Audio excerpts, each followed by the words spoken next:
नीट paper फुटीच्या विरोधामध्ये लाखो विद्यार्थी जे आहेत ते रस्त्यावर उतरले. देशभरामध्ये आंदोलन झाले, महाराष्ट्रात सुद्धा आंदोलन झालं. मुंबईच्या आंदोलनामध्ये जी घटना कालच्या व्हिडिओमध्ये दिसली ती मनाला यातना देऊन गेली.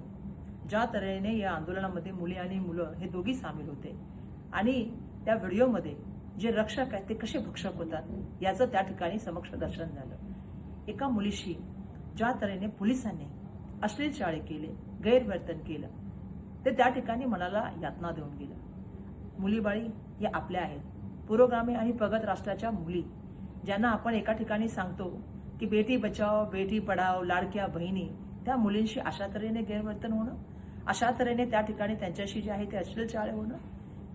आज छत्रपती शिवाजी महाराजांच्या महाराष्ट्राला देवेंद्र फडणवीस साहेब तुम्ही काळिंबा फासला. ज्या ठिकाणी महिलांकडे किंवा मुलींकडे वाकड्या निजाने बघितलं तर सुद्धा कडेलोट केला जायचा आणि चौरंग केला जायच्या, अशा महाराष्ट्रामध्ये आज आम्हाला सांगायला लाज वाटते की आमच्या मुली सुरक्षित नाही आहेत. त्यांच्याबरोबर आंदोलनामध्ये ज्या तऱ्हेने वर्तन होतं, गैरवर्तन होतं, ते लाजिरवाणं आहे. महिला खासदारांबरोबर दिल्लीमध्ये प्रिया माहुच्या भयाची फटफटत घेतलं जातं, ते गैर आहे. हे मला या ठिकाणी सांगायचं आहे. महाराष्ट्राला महिलांची थोर परंपरा आहे. राजमाता जिजाऊ, क्रांतिज्योती सावित्रीबाई फुले, पुण्यश्लोक अहिल्याबाई होळकर, माता रमाई, तारा राणी यांची परंपरा असलेल्या महाराष्ट्राला आज महिलाची अवस्था तुम्ही काय करून ठेवलेली आहे.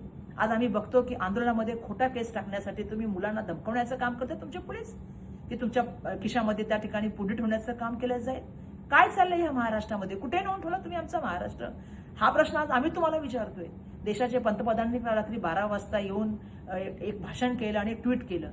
मला त्यांना प्रश्न विचारायचा आहे.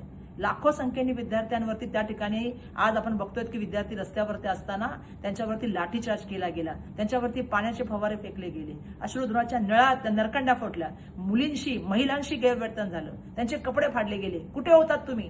का संसदेमध्ये तुम्ही नाही आला इतक्या दिवस? आणि म्हणून मला महाराष्ट्राच्या जनतेला, देशाच्या जनतेला आव्हान करायचंय. आपल्या मुली ज्या आंदोलनात गेल्या, ज्या न्याय मागायला गेल्या, की ह्या परीक्षेफुटीमध्ये जे होणारं मुलांचं, विद्यार्थ्यांचं भविष्याचं नुकसान आहे ते थांबलं गेलं पाहिजे आणि जे त्याला जबाबदार आहे त्यांना शिक्षा झाली पाहिजे, त्यांचा राजीनामा झाला पाहिजे, म्हणजे शिक्षण मंत्र्याचा राजीनामा झाला पाहिजे.